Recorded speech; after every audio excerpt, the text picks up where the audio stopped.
Hello, welcome back to Spellbound. It's me, BEEJ, and this is the start of another reading vlog. But this reading vlog is extra special because starting tomorrow, I'm going to be stowing away on the Disney Destiny, which is the newest ship in the Disney Cruise Line fleet.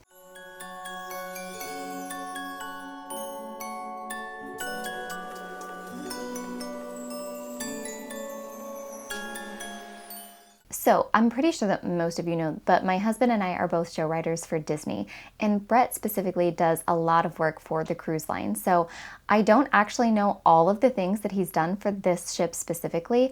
I've only heard him say a couple of characters' names here and there, Cruella, Maleficent, Facilier, etc. And so I'm really looking forward to finding out just all of the things that he's done and seeing his work on the ship. So I love that because obviously who doesn't love a cruise, but I also just love all the opportunities to read on the different ships. And I thought this would be a really great opportunity to bring you along and make a vlog out of it. As is typical for the beginning of most of my reading vlogs, I am full of big dreams and hopes and the best of intentions, and we're just gonna see what happens.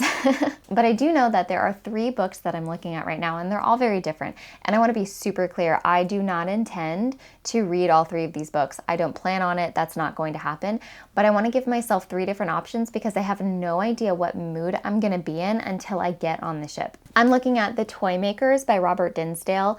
It's basically about a magical emporium that has lots of secrets. This takes place during World War I. It is a doorstopper of a book, and I'm really looking forward to it. It takes place in London. I'm getting obviously Christmassy vibes, and this one has been on my shelf for several years. So I'm just looking forward to cracking into this and seeing what it's about.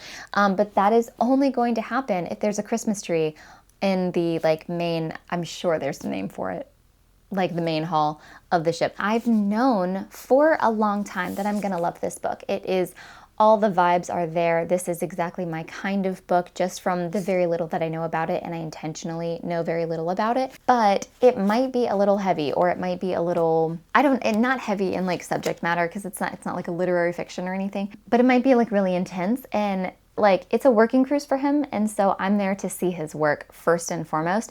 So that said, some of the books that I read might not be conducive for picking up and putting down and running back and forth to see different Disney shows in between. You know, if this is you settle in with your cocoa and your blanket, then you can settle in. And I really don't know what the vibes are gonna be from either minute to minute or day to day. So I don't know if that's gonna be the vibe of this cruise. And so if I do need to be more flexible, if it is more of a light and fluffy, not too many thoughts happening in the thought brain, then I did pick this up at the New Romantics bookstore a few months ago. It looks super cute. It's just a silly little rom-com, really light and fluffy. It's about a girl who wakes up and has amnesia and learns that she is the identical twin of a spy. And so there's the identical twins counterpart is this grumpy other spy, and they have to bebop through Europe, I think. Europe or somewhere, while she pretends to be this spy and avoids danger and finishes her twin's mission. So all of that sounds spectacular. All 3 of these have such completely different vibes. I can't go wrong in either case. So that is my starting point touch base. I hope this suffices. I'm really looking forward to it. This will also really test my vlog commitment, honestly, because as I said before, I have the best of intentions every time. Does it work out? No, rarely does it work out. But we're gonna see how it goes. I will see you tomorrow on the ship. So the first things first is we got some food because we have been up since 5:45 this morning on less than 3 hours of sleep. So the first thing we did was get some food, but we just made it to our stateroom, and before I unpack and probably make this place super messy, I wanted to show you the room because it's really nice.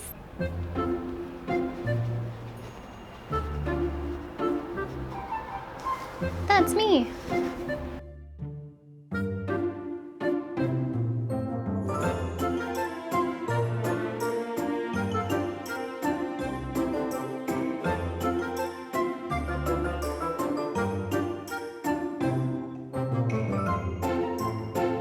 And we have a room with a view. That view right now is currently just the Fort Lauderdale shipyard, but we have a cute little deck. 5, 4, 3,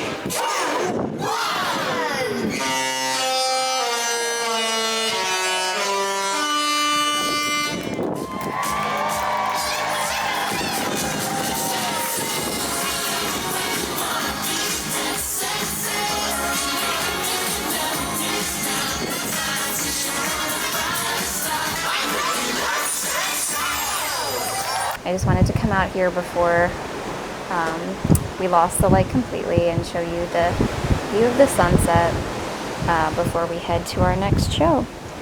So.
Good morning. It is Saturday and it has been a full day and a half. I have stowed away on a couple of these before and it's never been this busy and it's never been this like full of activities and shows and everything.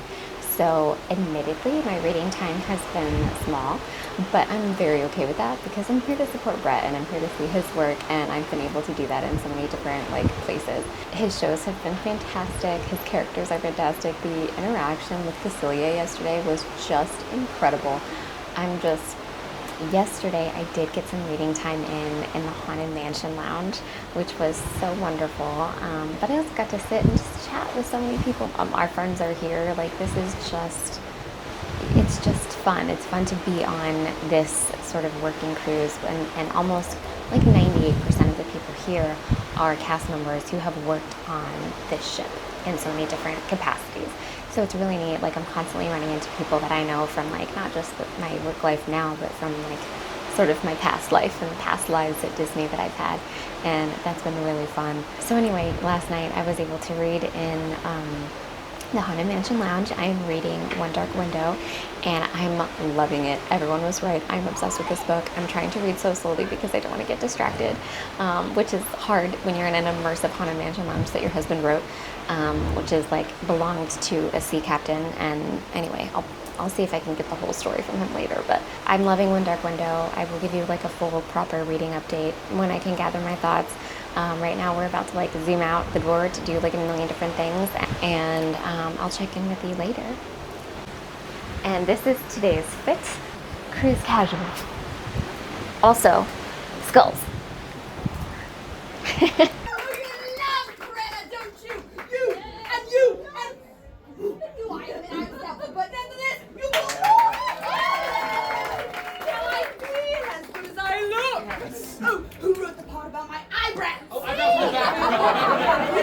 It's so true! I know! And what about blowing people's minds? Yes, all the time, darling. Yes! I can't wait to see the look on Roger's face when I tell him all about this! I'm gonna bring him and Anita right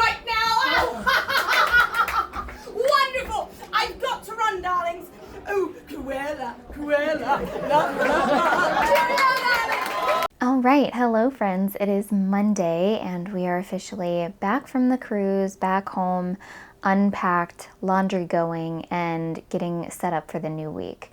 I love Mondays because they are sometimes the work from home day, but most of the time it's just like a weekly reset day, and I love that. So that's what I've been working on today. I did not do a whole lot of book check-ins while I was on the cruise because that was probably the fastest, most action-packed cruise I've ever been on, and I think maybe in existence.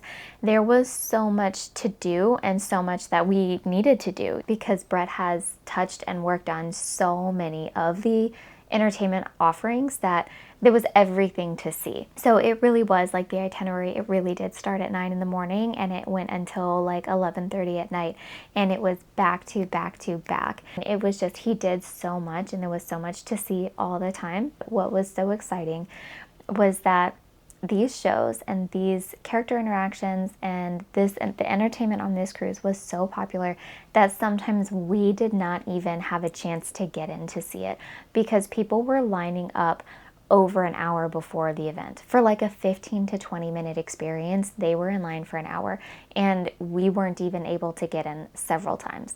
That had to feel good. I hope it felt good for Brett. So anyways, all that to say, while I did do some reading in the lounges, I don't think I was able to get any because the Haunted Mansion lounge was so crowded all the time. I wasn't able to get any good footage of it. It was just like people, and that would feel kind of weird just being like, you know, in people's faces. But it was never empty, for sure. It was never empty. So even though a couple of times I was able to get in and snag like a seat and just like hang out for an hour and read, I wasn't able to get any like great footage of that. So bummer for that. You'll just have to see it yourself. But that does mean that I was able to get a couple of hours of reading in, which is great. I am loving this book, One Dark Window. Holy cow. I knew I would love it, but I'm loving it. It's right up my alley. It's all the things that I enjoy from it. I do have some questions that I don't know if they're plot holes or if it's just I wasn't reading closely enough because I was trying to read in between, like having my brain very on. I did need to have my whole brain engaged the whole time. Just about every 20 minutes, there was going to be someone that I know from work like coming in. And so there was a lot of in and out of this book, but this is the type of book that you need to like have your blanket, have your tea, and like curl up and just dive into this world and let it like envelop you. Not super conducive for like picking up and putting down, which was what by necessity I needed to be doing on this cruise and was doing on this cruise a lot. I think I missed a couple of the world building details, especially when it comes to how the magic works, because I'm just like, how did this happen to her and why only her? And I'm not entirely sure, but I don't even know. I don't know what I don't know, and I also don't know how to like craft this as a question, so I don't even know how to articulate exactly what it is that I don't know, but I am looking forward to Wednesday night. Wednesday nights are girls' nights, and I will be having dinner with bestie Caitlin, and she has read this book and evangelized it to me hard, so I plan to ask her a lot of the questions that I have about this book so far, but I'm about 20% of the way through it. I am loving it. Holy cow. I will check in with you later. Hello, hello. It is Thursday night, and just as I had predicted, the week did get away from me. Tuesday through Thursday is just such a blitz every week. And I always say, I'm going to check in, I'm going to do a video check-in, and I didn't. I did not check in with you, but I did still continue reading One Dark Window, and I am this close to finishing it, but I wanted to come on here and do a just before the ending check-in because I am like 80-something% of the way, and over the next hour or 2 hours, I will finish this book. But I wanted to check in and deliver some of my thoughts now that I have them a little bit more organized, because I did discuss this last night at girls' night with bestie Caitlin, who has read this book and read it in a book club a while ago. Okay, here's my thoughts on this book. I am enjoying this book a lot. The reading experience is good. I also like the book a lot, which is why my criticisms are going to be weirdly specific, because I do like this book and I wish it was better. I love the magic system at play in this book. I really do. However, it's extremely confusing, and not intuitive, which, like, fine, there's a million different fantasy books that have really complex magic systems. However, this book has 2 magic systems at play. It feels like there might be some holes in it, or at least some stuff that you're just supposed to just accept as, well, that's just 'cause. When everything else has a rule and a reason why, there shouldn't be some that are just 'cause. And so I'm finding that quite stressful in general. So, like, number 1, the magic system. Number 2, the female main character. I don't have a problem with her the way that Bestie Caitlin does. She can't stand this female main character. It's not that I can't stand her. I don't like what Rachel Gillick, the author, has done to this female main character. I do not like at all the Carrie Maniscalco style of everyone around your female main character is both smarter than and 3 times more capable than your main character. I don't like reading about that. I don't like reading about a female protagonist who lacks agency, who lacks information, and also does nothing to seek it out. That I find just very frustrating. And also, what I find frustrating is that our main character has found herself in an alliance of sorts with some people, with this family of people. And that's great, but she's keeping secrets and they're keeping secrets, and there's like no reason for the secret keeping. There's literally no plot or character reason why our female main character has kept from this alliance this massive, massive secret. Additionally, the secret that she is keeping is supposed to be some sort of like big reveal at the end. It's not. I clocked it early on. Fine, that's okay, but it's not a mystery, so perhaps it was just the way that it unfolded this way. But the secret involves another character. This secret character, I think he's written to be morally gray. I think Rachel Gillick's intention is to be morally gray, but that's not how it's executed. How it's executed is intentional secret keeping for no reason, when in fact both this secret character and our main character are aligned in their goals. They both want the same thing. So it doesn't make, again, plot sense or character sense why the secret character keeps secrets from our main character. For like, other than just to have us as the reader learn things at the same time as the main character, for the reading experience of it all, of the, so let me get this straight, blank. Other than that, there's no reason why all of these secrets are being kept and why our main character is such a dope in her own story. So I find that very frustrating, and it makes my reading experience plummet. It's frustrating that the characters are not well defined enough that they have reasons TM for keeping the secrets that they are. Right now it's just untrustworthiness, but with no stakes. There's no reason why there's no trust there. And then my 3rd issue, or maybe now we're on 4th, I've lost track, is again, kind of goes back to the female main character. So she has this best friend at the beginning, and we've painted her life as she's so misunderstood and she's so alone, hashtag not like other girls, because of her experiences, because of these things that nobody will ever understand, and because of her secret, TM, she has to be not like other girls. But she has a deep, deep friendship in her bestie, Ione, I think is how you say her name. So we spend the first several chapters of the book learning that she's just so close, so close with her cousin, Ione. And it doesn't really give a reason why. They don't have anything necessarily in common. It's just that Ione is kind of the only person who's nice to her around, because she's very much like misunderstood, our main character. So fine, we don't really have plot, again, or character reasons why they're super close, but you spend the first several chapters telling us that they are, and then suddenly Ione just goes and does stuff that we don't know why she's doing stuff. We have no discernible reason for guessing at why she's doing stuff. And then our main character is like, I don't know what she's got going on, but I guess I can't trust her anymore. And it's like, girl, this is in first person. Like, you're the one who told us for chapters on chapters how close you guys are, and then suddenly you're not, and suddenly she's been plotting and scheming, and you had no idea. Not only you had no idea that she was plotting and scheming, but also you had no idea that she would want to or ambition to. Like, it doesn't sound like you were besties, like lifelong close at the hip besties. It sounds like you don't really know her that well at all, and clearly she doesn't know you that well at all either. Like, you're the one who just undersold it to me. What am I supposed to believe, that y'all were besties or not? When you put all of that together, I can imagine you're like, well, damn, it sounds like you don't like this book at all. No, in fact, the reason I'm so frustrated is that I do like this book. I'm enjoying this world and this system a lot.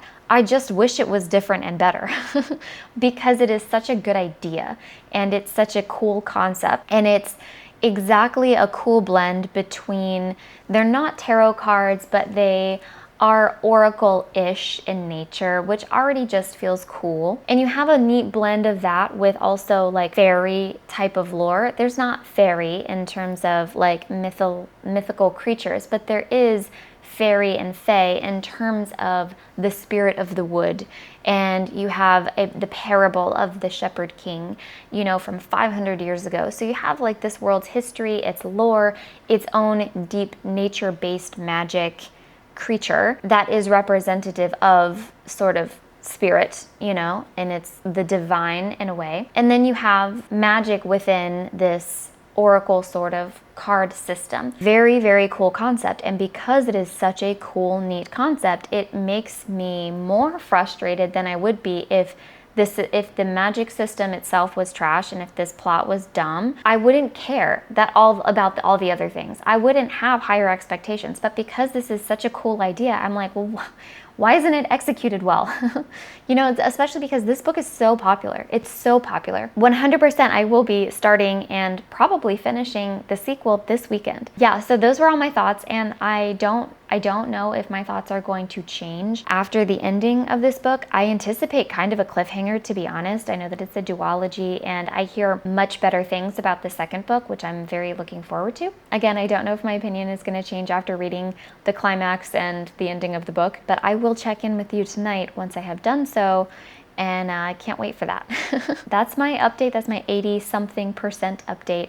And I will talk to you after I have finished this book, and we'll close out this vlog. Good morning. It is Friday morning, and I did finish the book last night. It took like 20 minutes. It did end on a cliffhanger, like I thought. I'm not disappointed about the cliffhanger. I'm not upset about it. I am very, very much looking forward to. I'm gonna rephrase that.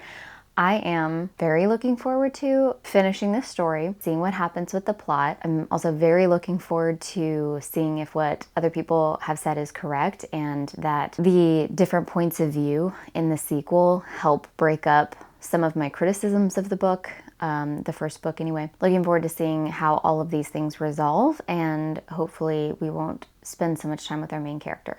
Again, as a person, as a character, I don't actually mind our main character, but I don't like how the author has positioned the main character. I think she has made her a frustrating person to root for, but not because they're interesting. I think she's just not positioned her well, you know? So I look forward to that not being the case in the sequel. My understanding of the sequel is that it has multiple points of view, and I think only one of those is first person. So I do look forward to that. But mostly I'm looking forward to spending more time in this world, which again, I very much enjoy, and seeing how the plot resolves, because I actually don't mind the plot. I just think it's poorly executed, but I think the idea is there. So yeah, that's kind of how I feel about the book overall, and I'm not upset about that. Yeah, but as for our purposes here, this is the end of this vlog.